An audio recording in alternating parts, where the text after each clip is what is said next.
பற்றிடுமனாதி கரணங்களை எழுத்துக்கள் பறிவொடு நடத்துமென்றும் பலமுடை எழுத்துக்களை தலைவரே தொழிற்பட நடத்திடுவர் என்றும்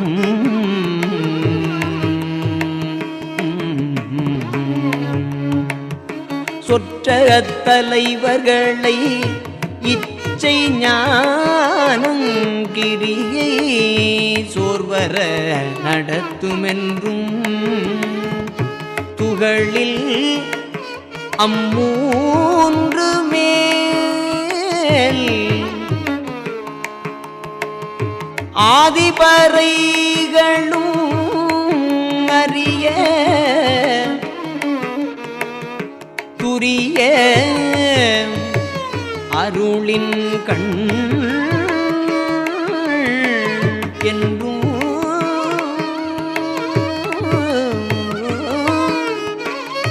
நெற்றி மேல் நின்று வெளிகண்டுளார் தெளிநூல் நிகழ்த்து சரிதப்படிக்கு நிற்கு நிரலறிய நினை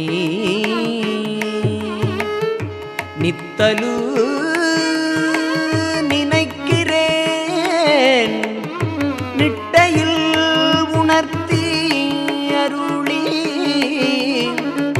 சிற்றறிஞர் அறியாத திருவில் வைத்து ஆளரோ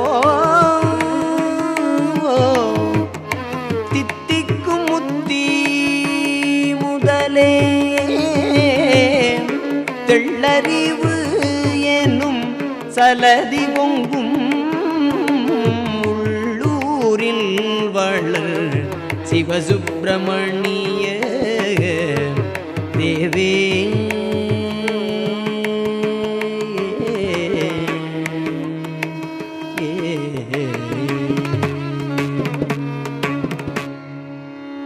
ஓம் குமரகுருதாச குருப்யோ நமக. அடியார் பெருமக்கள் அனைவருக்கும் பாமன் சாமிகளின் கருணை உங்கள் குடும்பத்திலே சிறப்புற இருக்க வணங்குகிறேன். உள்ளூர் சிவசுப்பிரமணிய சதகம் என்கிற திருப்பாடலின் 26வது பகுதிக்கு நாம் வந்திருக்கிறோம். ஆன்மாவின் யாத்திரை என்ற பயிற்சியில் இதை எடுக்கலாம்.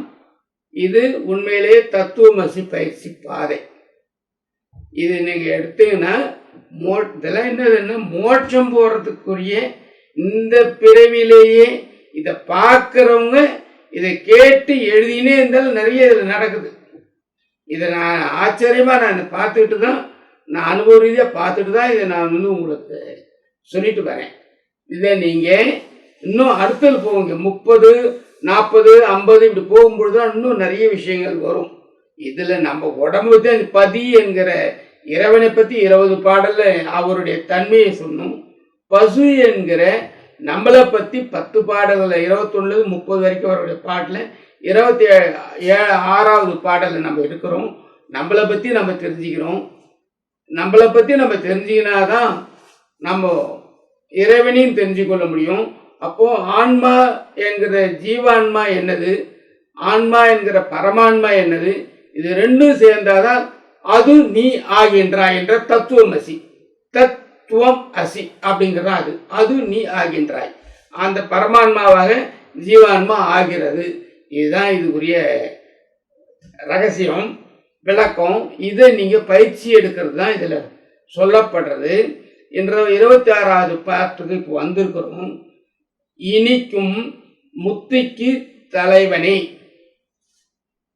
தெளிந்த அறிவு கடல் பொங்கும் இதயம் என்னும் அறிவு இருக்கும் தளத்தில் எழுந்து அருளி உள்ள சிவசுப்பிரமணிய கடவுளே, உயிர்களை பற்றி கொள்பவை அப்படின்னு இருக்கு. உயிர்களா உயிரை கெட்டியோ புடிச்சுன்னு, இந்த புளி இருக்கு இல்லையா, அந்த புளி வந்து கெட்டியா அந்த சுவையை பிடிச்சின்னு இருக்கும்.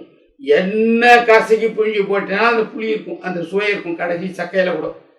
அது போல இந்த உயிர் கூட கெட்டியோ பிடிச்சின்னு இருக்குது, பற்றி கொள்பவை அப்படின்னு சொல்றாரு. மனம், புத்தி, சித்தம், அகங்காரம் இது வந்து இறந்தாலும் கூட இந்த உயிர் கூட அது போய் எலி உடம்புலயும் இருக்கும், தேல் உடம்புலயும் இருக்கும். அது சொல்ல வராதே தவிர அதுவும் இருக்கும். அந்த அகங்காரத்தை நீ தேலுக்கு இப்படி கொடுக்க தூக்கிட்டு வரும்போது தெரிஞ்சுக்கலாம், மாடி இப்படி முட்டை வரும்போது தெரிஞ்சுக்கலாம், நாய் உங்களை கடிக்க வரும்போது தெரிஞ்சுக்கலாம். அகங்காரங்கிறது அதுதான். அதனால அதுக்கு புத்தி வேலை செய்யுது, அந்த மாதிரி தான். அதனுடைய சித்தம் அந்த மாதிரி இருக்குது. அதனுடைய மனம் வந்து அந்த சமயத்தில் அது பண்ணிடும். அதனால அந்த மன உயிர்களோட பற்றி கொள்கிறது. எந்த உயிருக்கு போனால் இறந்துட்டா அதோட முடிஞ்சு போச்சு அப்படின்னு நிறைய பேர் முட்டாள்தனமா நினைக்கிறாங்க. நம்ம இறந்துட்டா அது முடிஞ்சு போச்சுன்னு நினைக்கிறாங்க. கிடையவே கிடையாது. அதனாலதான் வீணா வந்து கிடைச்ச உடம்ப பயன்படுத்திக்கணும் தவிர அந்த மாதிரி அகால மரணம், துர்மரணம், தற்கொலை மரணங்கள் எல்லாம் போகக்கூடாது. இது வந்து இது தெரிஞ்சுக்கிட்டவும் போக மாட்டாங்க. அதனால இது தெரியாதவங்க தான் ஏதோ ஒரு முட்டாள்தனம் பண்ணிடுவாங்க, ஏதோ தவறான பாதையில போய் எங்கேயோ போய் தடுமாறிடுவாங்க. ஆனா அவங்கெல்லாம் இறைவனை பிடிச்சி இந்த மாதிரி நூல்களை பார்த்து இந்த விஷயங்களை பயிற்சி எடுத்தாங்கன்னா அவங்கெல்லாம் அற்புதமா இறைவனால் கொடுக்கப்பட்ட ஒரு பரிசு அப்படின்னு நீங்க சொல்லலாம். அவங்க தான் நிறைய சாதனை பண்ண முடியும். அதனால மனம், புத்தி, சித்தம், அகங்காரம் இந்த நாளும் உயிர்களை கெட்டியா புடிச்சின்னு இருக்குது.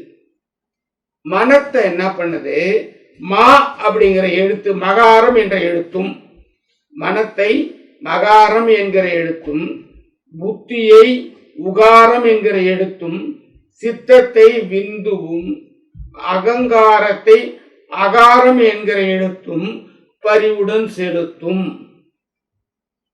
அப்படின்னு கொடுப்பாரு. அதாவது மனத்தை மா அப்படிங்கிற எழுத்து பிடிச்சி வச்சுருக்கு, சித்தத்தை புத்தியை ஊ அப்படிங்கிற எழுத்து பிடிச்சி வச்சுருக்குது, சித்தத்தை விந்து பிடிச்சி வச்சுருக்குது, அகங்காரத்தை ஆ அப்படிங்கிற எழுத்து பிடிச்சி வச்சுருக்குது. இது என்று பரிவுடன் செலுத்தும் கொடுக்குறார். இந்த மாணிக்க வாசகர் பாட்டு முதல்ல சொன்ன பாருங்க, அந்த முதல்ல மாணிக்க வாசகர் பாட்டை ஒன்று சொன்னேன், 5வது பதிகம் அப்படின்னு சொல்லி சொன்னேன். இந்த சதகம், திருச்சதகம் அப்படிங்கிற பாட்டை நான் சொன்னேன். அந்த திருச்சதகத்துல ஒரு ஒரு மாணிக்கவாசகர் சுவாமிகள் ஒரு விஷயத்தை கொடுப்பார். 49வது பாட்டுல கடைசி 4வது வரியில அது கொடுப்பார். 8 2 மாணிக்கவாசகர் பதிகம் திருச்சதகம். அதெல்லாம் நான் அதை எடுத்து இதை எடுத்தேன். அந்த திருச்சதகத்துல 49வது பாட்டுல 4வது வரியில அது கொடுப்பாரு, 8 10 அப்படின்னாரு. இது என்ன அதுன்னு யாருக்காவது புரியுமான்னு பார்த்தீங்கன்னா கண்டிப்பா நிறைய பேர் புரிஞ்சிருக்க வாய்ப்பு இருக்காது, இன்னும் வரவங்களும் புரியாது. இது ஏற்கனவே பழைய ஆளுகளுக்கு மட்டும்தான் புரியும், அல்ல ஓரளவுக்கான சித்தாந்தம் தெரிஞ்சவங்களுக்கு மட்டும்தான் இது புரிஞ்சிருக்கும். நம்ம தான் அதுல தூரமா வேலைக்கு வந்துட்டோம் இல்லைங்களா.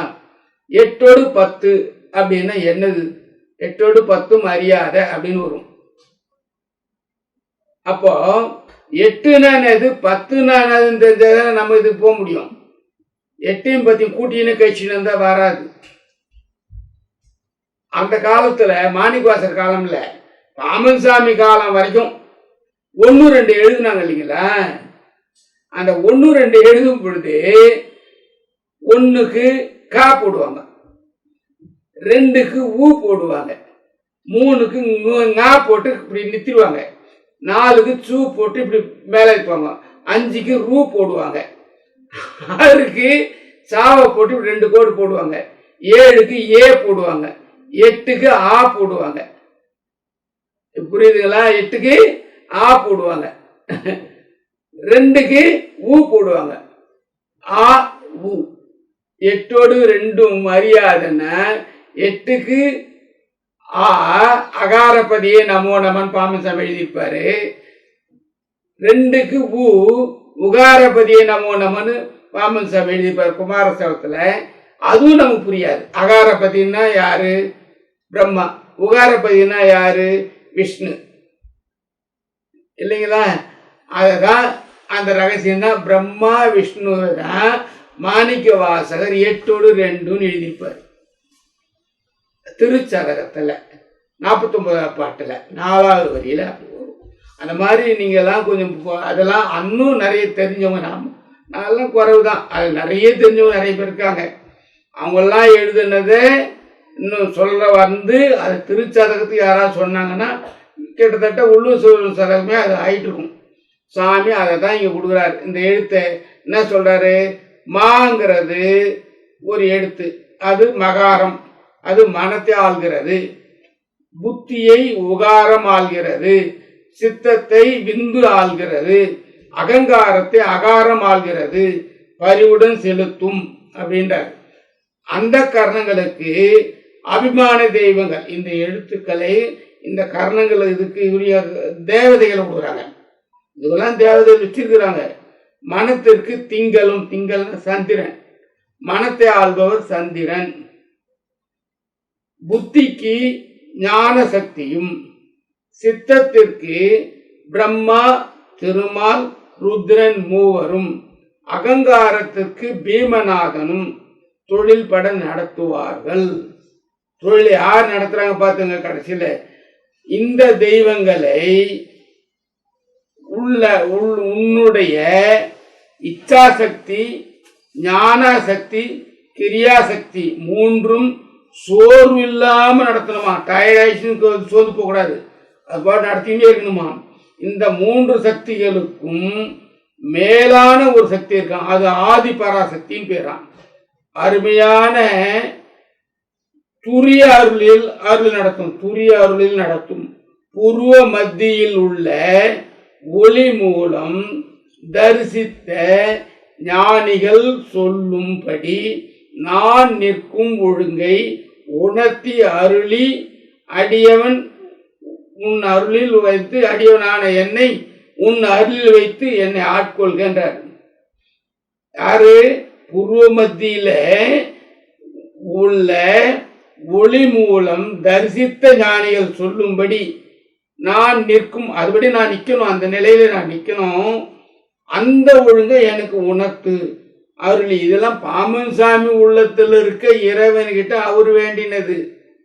அதை போல நம்மளும் வேண்டி நம்மளும் அது போல பயிற்சி எடுக்கணும். அதுதான் இந்த பயிற்சி பாதை உங்களுக்கு சொல்லி தர்றது. அதெல்லாம் நானும் இதை பயிற்சி எடுக்கணும், நீங்களும் அதை பயிற்சி எடுக்கணும், எல்லாரும் பயிற்சி எடுக்கணும்.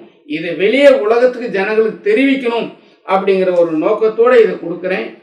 இதை நீங்கள் எல்லாரும் இன்றைய நாளில் கேட்டு சிந்திச்சு 26வது திருச்செய்தியில் இன்றைய நாளில் நிறைவு பெறுவோம். அடுத்து சந்திப்போம். வணக்கம், வாழ்த்துக்கள்.